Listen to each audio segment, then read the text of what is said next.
It's time now for some Radiohead. MTV are in Denver, Colorado, where Radiohead have graced the stage at the Red Rocks Amphitheater. For the next hour, it's all about Radiohead played in full.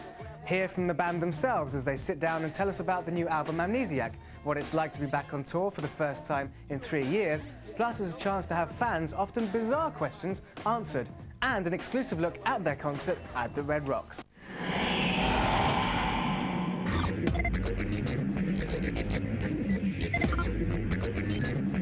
Hi, I'm Gideon Yago for MTV News here in Denver, Colorado, where Radiohead has graced the stage at the Red Rocks Amphitheater. For the next hour, it's going to be all about Radiohead, played in full. Hear from the band themselves as they sat down to talk with us about their new album, Amnesiac, what it's like to be back on tour for the first time in 3 years, plus you'll get the answer to all those bizarre questions that you wanted to ask the band yourself, and an exclusive sneak peek at Radiohead live from Red Rocks.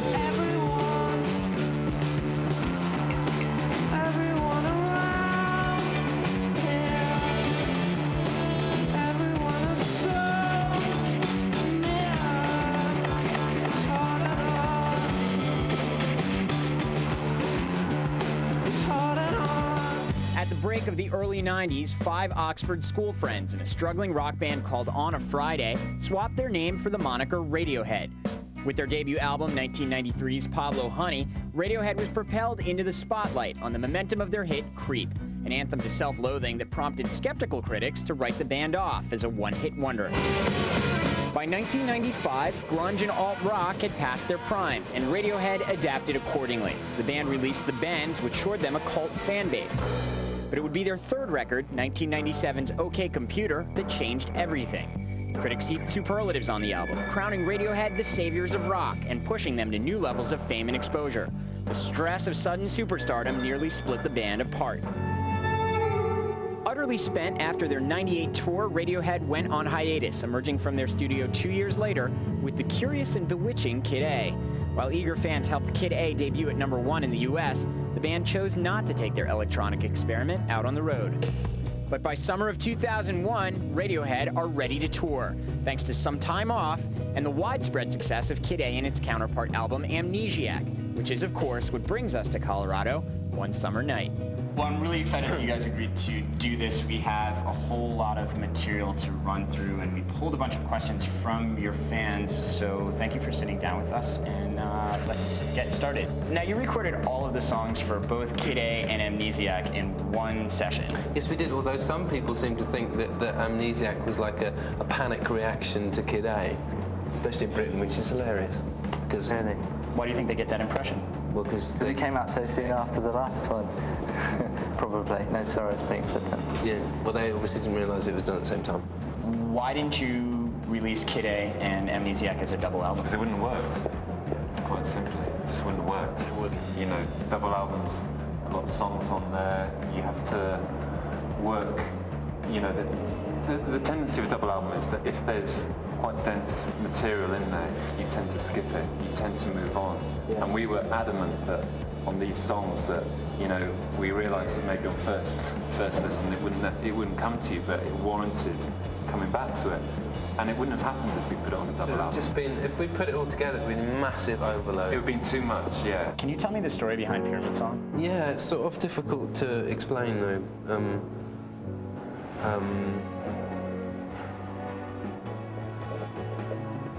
It's funny because that song literally took 5 minutes to write, but yet it came from all these mad places. You know what I mean? It's sort of like something that I never thought I could actually get across in a song and lyrically, and sort of managed it, and I was really, really chuffed. And it was just lots of stuff about Hawkins. Stephen Hawkins. You know, he talks about time and the idea that time is completely cyclical. Just is going. It's always doing this. It's just it's a factor like gravity, and it just sort of it's something that I've found in like Buddhism and stuff as well, and that's what Pyramid Song is about. Pyramid Song is about the fact that everything is going in circles. It's not a desperate attempt to avoid the death.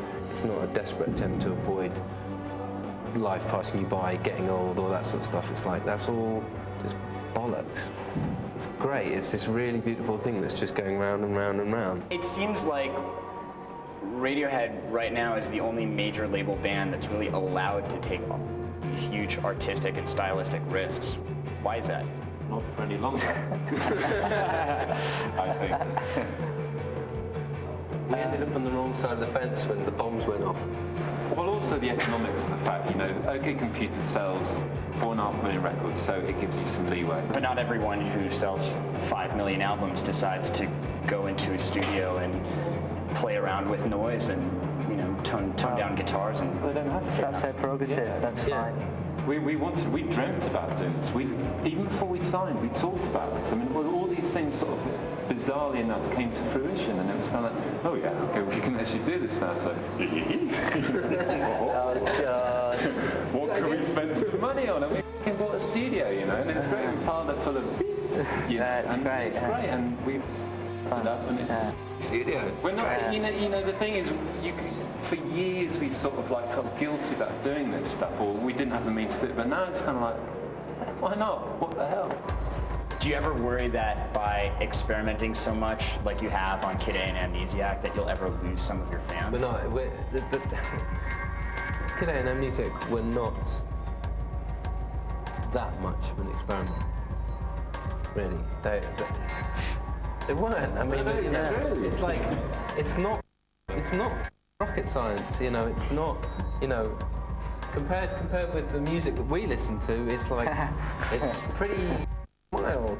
So, you know, wanted to be obscure, we'd do a much better job of it.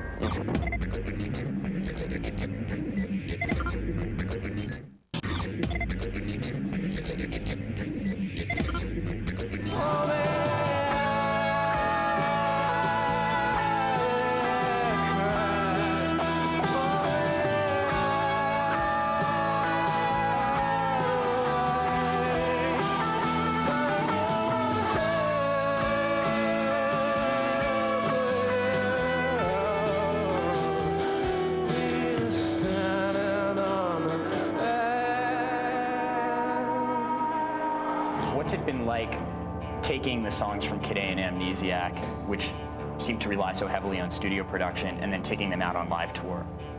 Kind of don't, I don't know. I mean, it's more about being prepared to play any kind of instrument in any combination and take those instruments on tour and not feel, you know, like a spare part just because you're only playing a tambourine or only playing a, you know, I think we get pretty close.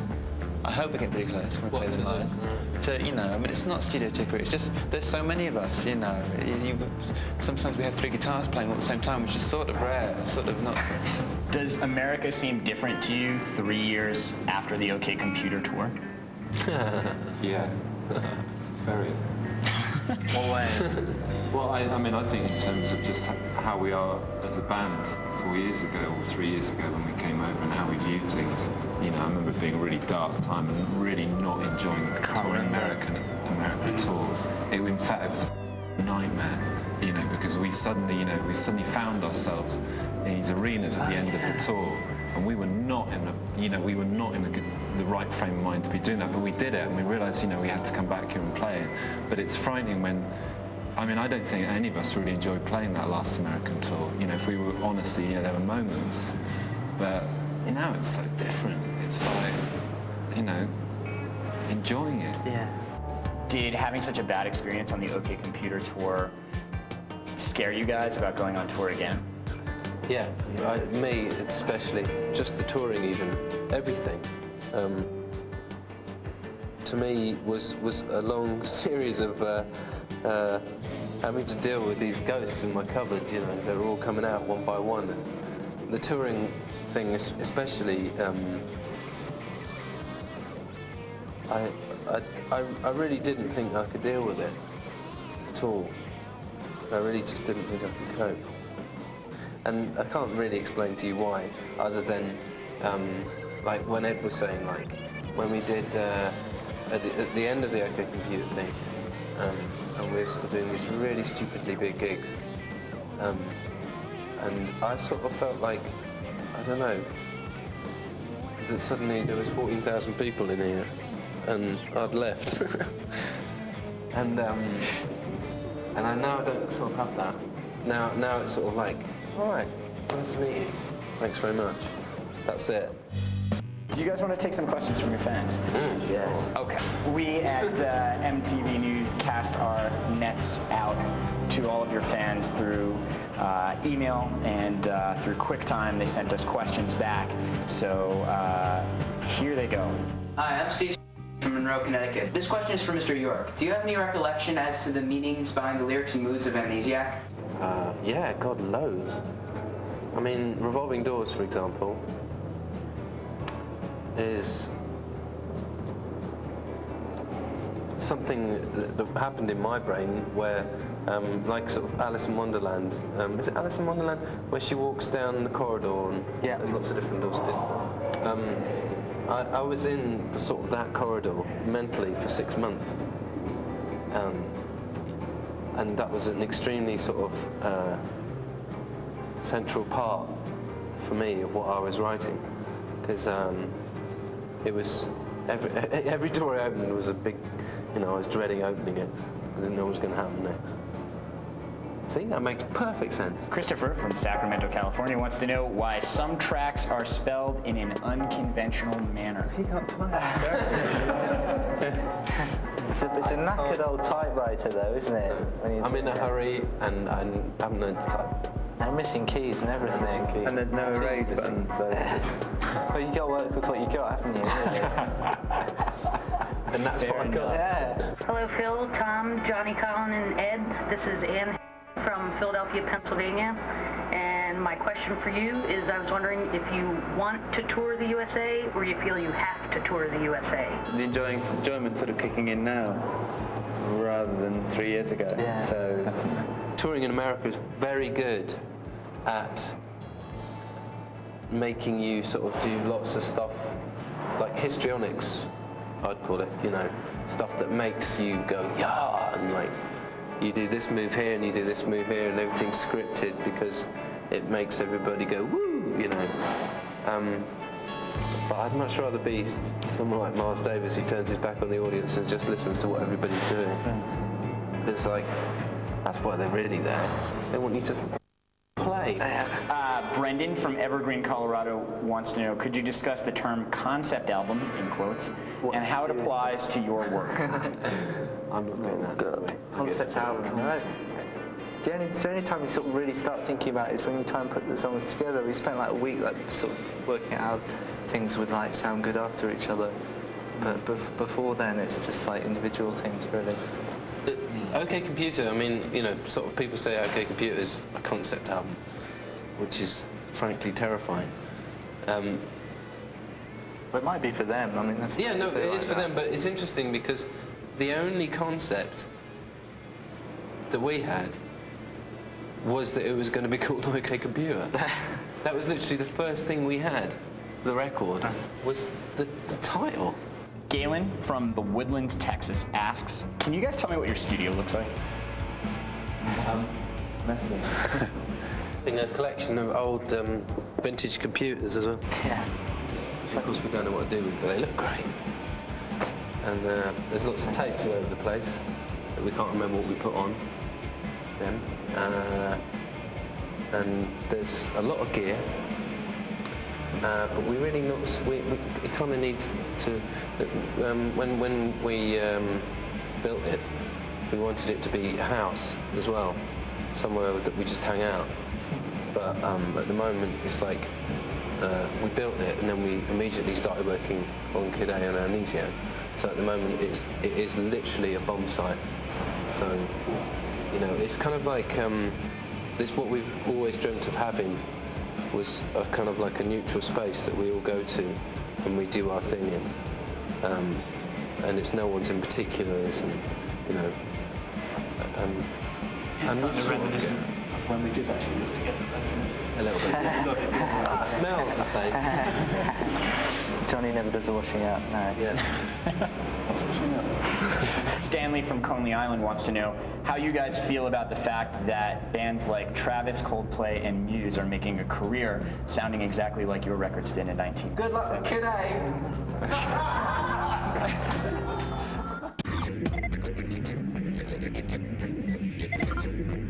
It's been 10 years since you guys have basically been signed as a band. What would the Radiohead of 2001 say to the Radiohead of 1991?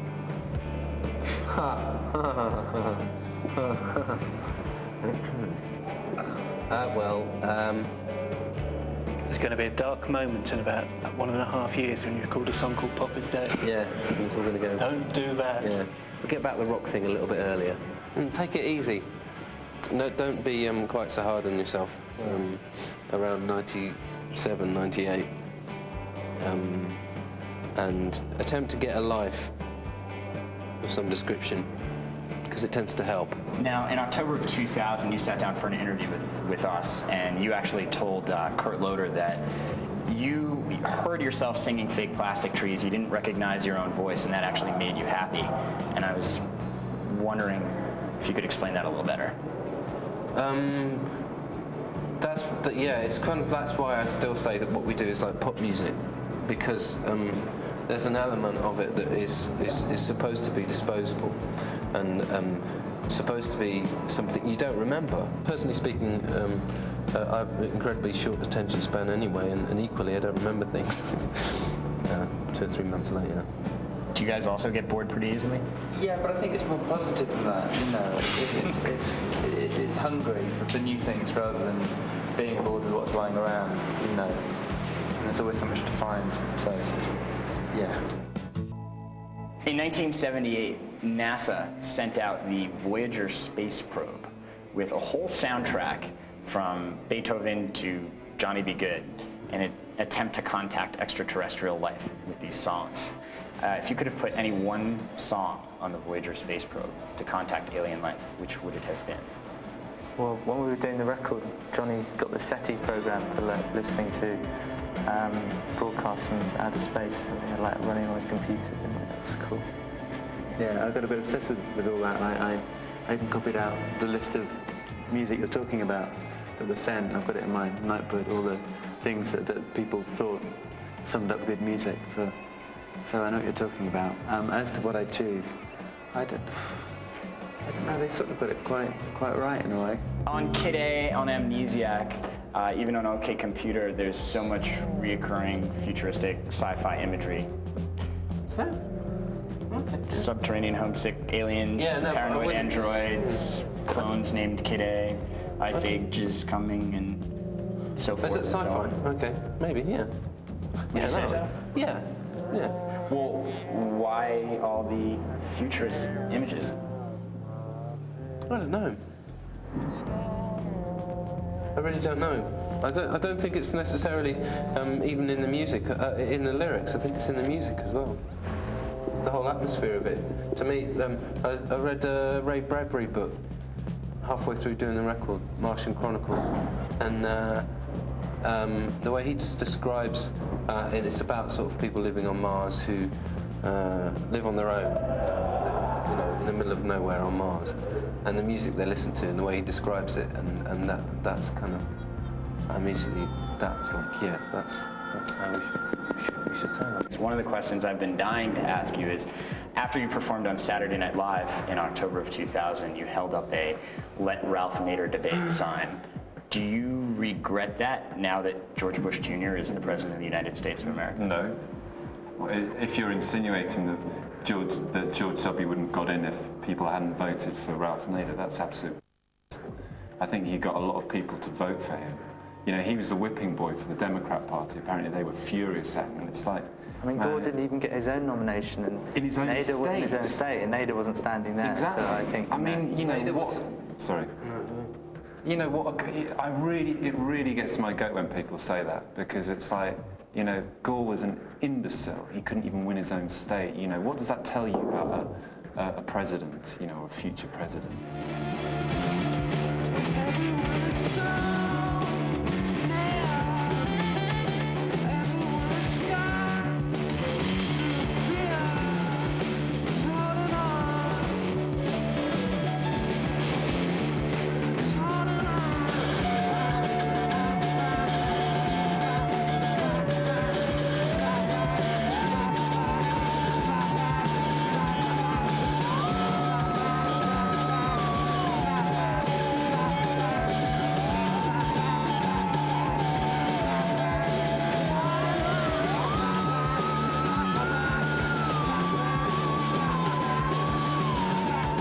Do you guys ever have any interest in scoring movie soundtracks in the future?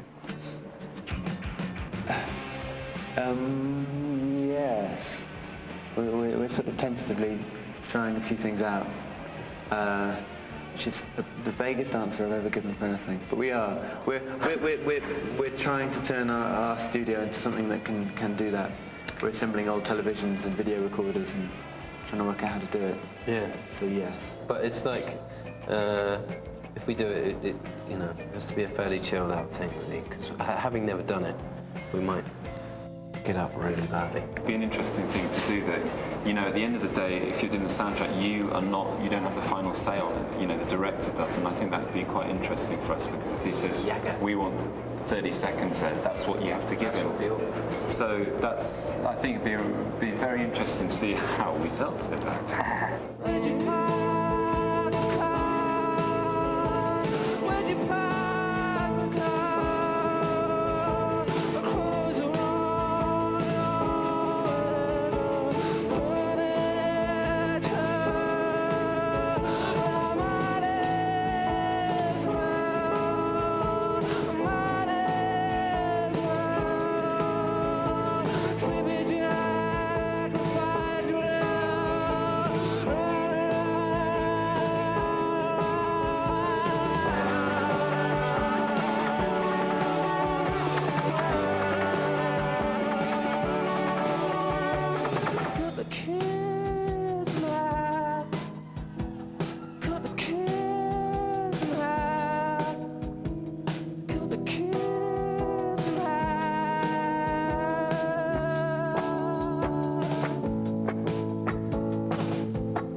A great look at one of the most intensely creative bands in rock today. If you're looking to catch more of Radiohead's amazing performance, check out mtvnews.com, where you can also find an in-depth feature interview from the band.